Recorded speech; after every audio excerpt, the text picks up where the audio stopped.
Evo nas nazad vamo u eteru. Sa nama su u ovoj maloj skučenoj sobici četvorica iz Kile Tekile. Pa, Bilo bi dobro da ih predstaviš. tamo sam ti ja reći za početak, nek svak jedan po jedan nek dođe za mikrofon, nek se malo predstavi. Dvojica su stara, njih već znate, ali nek se opet jave. A dva su nova. Ja sam Toni, ja sam stari. Ja sam Marko, ja sam stari.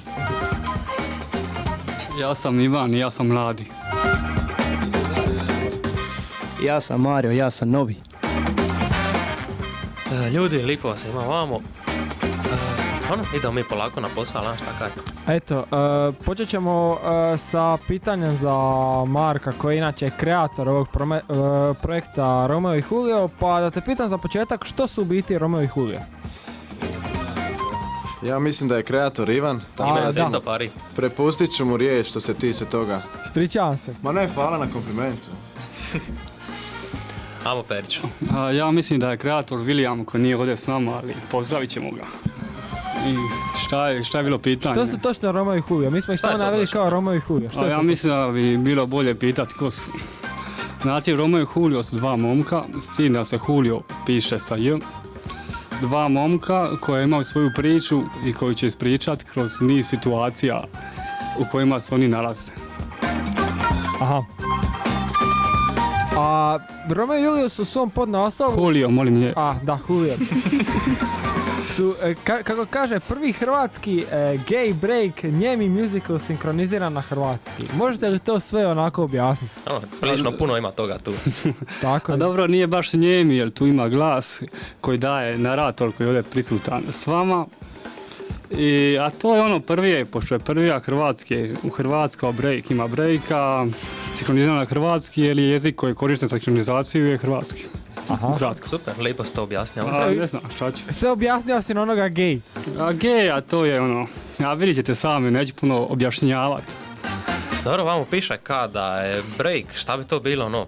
Mislim, znamo da ste vi ono Kila Tekila.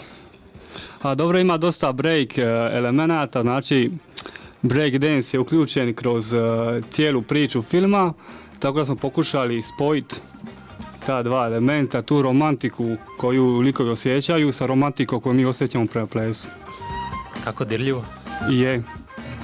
Super, znači cijela Kila Tekila u tome, jel? Je, cijela Kila Tekila i svi rade poneki element koji je prisutan u samom filmu, od same predprodukcije, produkcije, postprodukcije, glume. Čujem da su ljudi došli čak iz Zagreba, nego evo javlja se mladi momak vamo za riječ. Evo, mladi momče. Ovo je stari momak. Stari. Pa ajde reci. Ok, ti ja bi malo objasniti ovu šemu, znači cijela produkcija filma Romeo i Julio, cijela je produkcija znači Kila Tekila, a to je u biti break grupa. Međutim, glumci, redatelj, svi ostali vezani za film, naracija, muziku, mi radimo, Kila isto ima band, radi se cijela kompletna muzika za film. Flex ovdje radi stvara samplove neke za plesne dijelove, znači za neke tipa betlove ili neke kombinacije koje su u tom muziku. Ne znam, promidžba i to, znači cijela produkcija je trailer i svaki ima svoj posao i znači totalno Kila Tekila produkcija u suradnji sa Kino klubom Splitom. Tako da je to interesantno jer je to nama prvi put nešto tako da radimo, razumiš, i pa ćemo vidjeti kako će ispast ono. Dobro, multitalenti. Eka. Sad sam sitio kad smo već kod talenata. Dobro, ok, nema veze. Dakle, da vidimo šta je dalje. Mislim da bi bilo korisno spomenuti, to će Ivan bolje znati, imamo veliku pripomoć Borisa i studio gdje radimo cijeli zvuk, znači snimanje muzike i snimanje glasova s obzirom da je film sinkroniziran. Tako da ako možeš Periću čisto pojasniti o kome se radi. Da, od velike pomoći nam je bio profesor Boris Stanić iz DJ Acoustic Ltd. Studija, on je sve znači zvučne elemente u filmu je pokrio. I osim njega, koji nije sada ovdje, treba sigurno spomenuti ova Dragana Kovačevića koji je asistent režije i direktor fotografije. Znači mi svi naravno u suradnji sa Kino klub Splitom činimo ekipu. Super, to je onda i čak ne bi se moglo reći da je mali projekt, ima tu dosta stvari. ovo što ste čuli je bila slika, grupna slika u studiju. Biješ kljuc. Jesam trpnio puno. Sinkronizira sliku. A recite mi, odakle ste uopće došli na ideju za nešto takvo? Do ideje smo došli, a ideja u biti je stara. Ja sam nešto počeo raditi na tu temu jučer, a možda čak i prekjučer. I onda se uključio ovaj kolega iz grupe, Toni Dorotić, i rekao hajde da snimimo film. Ja sam rekao hajde i tako smo počeli snimati film. I dalje se sve razvilo. Aha, onda su se ostali polako uključili. Da, i tako smo došli ovdje i sad sedimo. Aha. A evo možeš li mi nabrojiti glavne glumce, glavne uloge, ko šta tumači? Samo od početka, Romeo i Julio, to je Hoću naziv. kako se ko pokazivao u filmu ili po ovaj? Ma, kako ti padne? Dobro, evo. Montaži, ulog. Znači, prvi je, tu je s nama ovaj glavni glumac, Romeo, inače Toni Rinkovec, Superti. I drugi nadimak koji neću spominjati jer nije baš pristojno.